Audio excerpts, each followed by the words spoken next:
بسم اللہ الرحمن الرحیم۔ Welcome to my channel EOBI pension news update.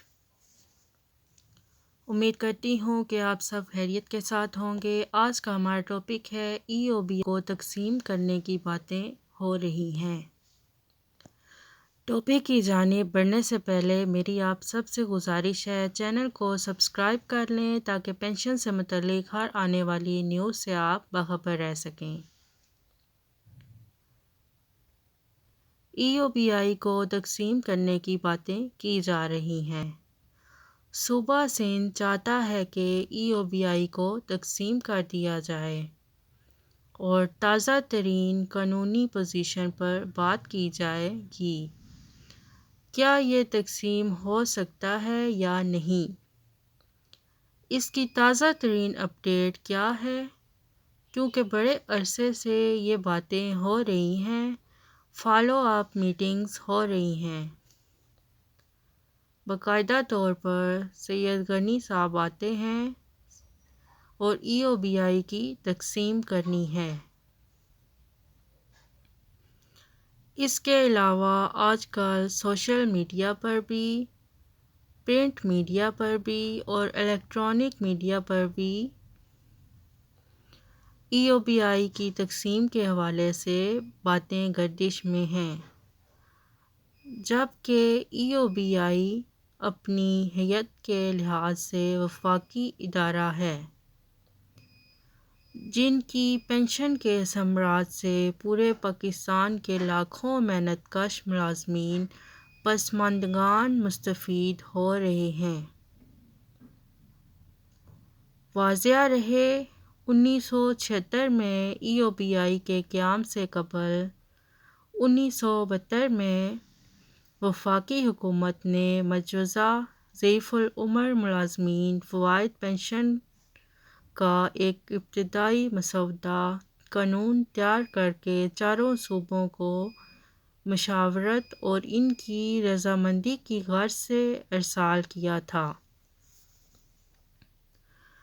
لیکن ضعیف العمر ملازمین فوائد پنشن کے منصوبے کے ڈھانچہ، بھاری ذمہ داریوں اور صوبوں کو حاصل محدود اختیارات کے پیش نظر مل کر چاروں صوبوں نے اس پنشن منصوبے کی بھاری ذمہ داریاں اٹھانے سے معذرت کر لی تھی۔ لہٰذا بعد ازاں وفاقی ضعیف العمر فوائد پنشن منصوبے کے وفاقی سطح پر قیام کا فیصلہ کرتے ہوئے پارلیمنٹ کے متوقع منظوری کے بعد ملک میں ضعیف العمر ملازمین فوائد پنشن ایکٹ 1976 یعنی کہ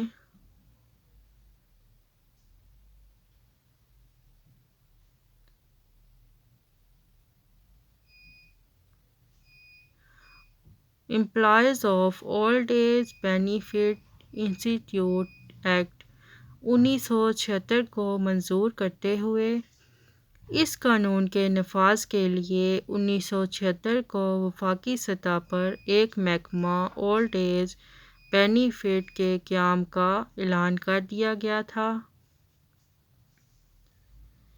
EOBI اپنے قیام کے وقت سے ہی حسب دستور وفاق کی کے تحت خدمات سرانجام دے رہا ہے۔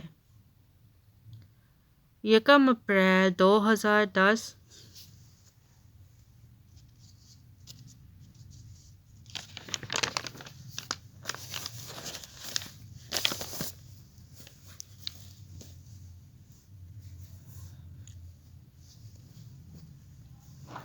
حکومت نے اس میں 18ویں آئینی ترمیم کی منظوری دے دی،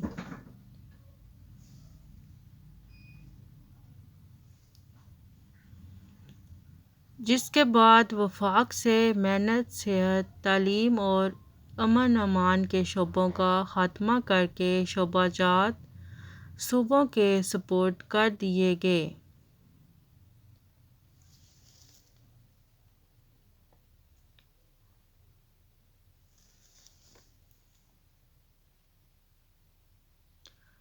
چونکہ ای او بی آئی کی تشکیل اور اس کا ڈھانچہ وفاقی طرز پر استوار کیا گیا تھا، وفاق نے ہی عالمی ادارہ محنت ILO کے مختلف کنونشن بشمول ملازمین کے لیے بڑھاپا پنشن کی توسیع کی ہوئی ہے۔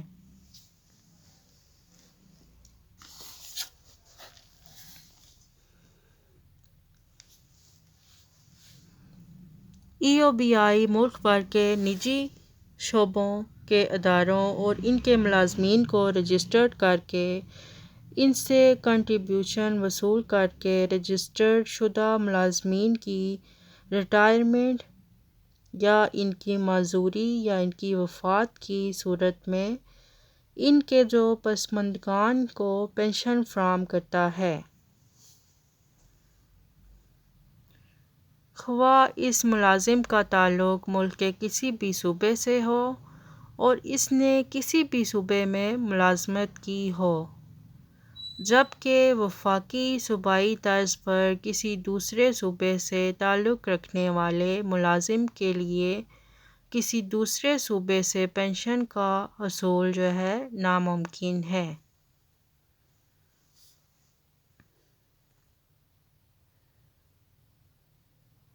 لہٰذا ای او بی آئی کو صوبوں کے سپرد کرنے کی بجائے اس کی بقا کے لیے ایک نو تشکیل شدہ وزارت سمندر پار پاکستانیز و ترقی انسانی وسائل کی حکومت پاکستان کی نگرانی میں دے دیا گیا ہے،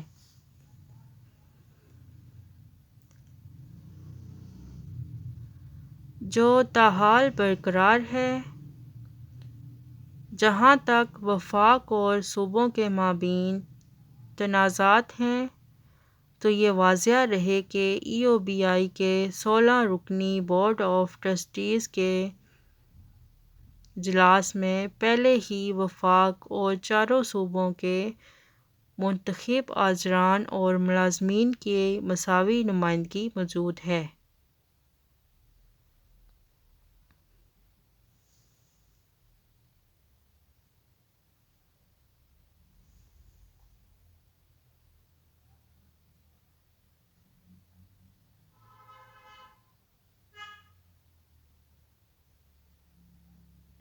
لہٰذا ای او بی آئی کی صوبائی سطح پر منتقلی کا سوال ہی پیدا نہیں ہوتا۔ دراصل ای او بی آئی جیسے قومی فلاحی ادارے کی صوبوں میں تقسیم کا مطالبہ اس پر محض ایک افواہ کے سوا کچھ نہیں ہے۔ اس قسم کی خبریں وہی لوگ پھیلاتے ہیں جو کہ قانونی حقائق سے لاعلمی رکھتے ہیں، ای او بی آئی کے قوانین اور اصولوں سے ناواقف ہیں۔ لہٰذا یہ بات قابل ذکر ہے کہ 18ویں آئینی ترمیم کے بعد اداروں کو وفاق سے صوبوں کے سپرد کر دیا گیا، جس کے نتیجے میں پیدا ہونے والے تنازعات کے حل کے لیے مشترکہ مفادات کونسل CCI کا قیام عمل میں لایا گیا تھا، جس کے بعد سربراہ وزیر اعظم پاکستان اور اس کے اراکین میں چاروں صوبوں کے وزیر اعلیٰ شامل ہوئے ہیں۔ چنانچہ مشترکہ مفادات کونسل نے ای او بی آئی کو صوبوں میں تقسیم کی افواہوں اور جھوٹے پروپیگنڈوں سے تنگ آ کر 41ویں اجلاس منعقدہ اسلام آباد 23 دسمبر 2019 کو کافی غور و فکر کے بعد متفقہ طور پر محنت کشوں کی فلاح و بہبود کے قومی اداروں ای او بی آئی اور ورکر ویلفیئر فنڈ کو وفاق کے تحت قائم کرنے کا فیصلہ کیا تھا، جو کہ تاحال برقرار ہے۔ لیکن یہاں پر یہ بات ذہن نشین کر لیں، ضروری ہے اگر ان کے حقائق کے باوجود خدا نخواستہ ای او بی آئی کو تقسیم کر کے صوبوں کے سپورٹ کر دیا گیا تو اس کا نتیجہ بہت برا نکلے گا۔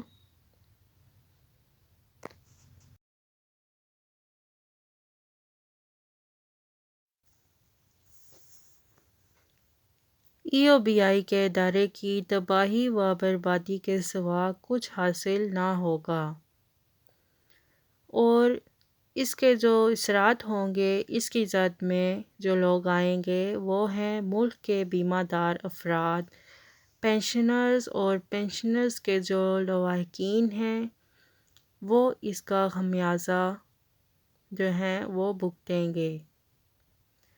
اس میں سارا جو ہوگا نقصان وہ انہی لوگوں کا ہوگا، اس لیے ای او بی آئی کو تقسیم نہ کیا جائے۔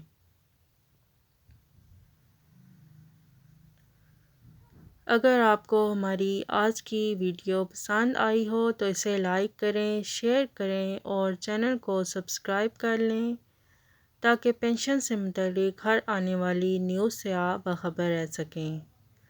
ملتے ہیں نیکسٹ ویڈیو میں، تب تک کے لیے ٹیک کیئر، اللہ حافظ، اللہ نگہبان۔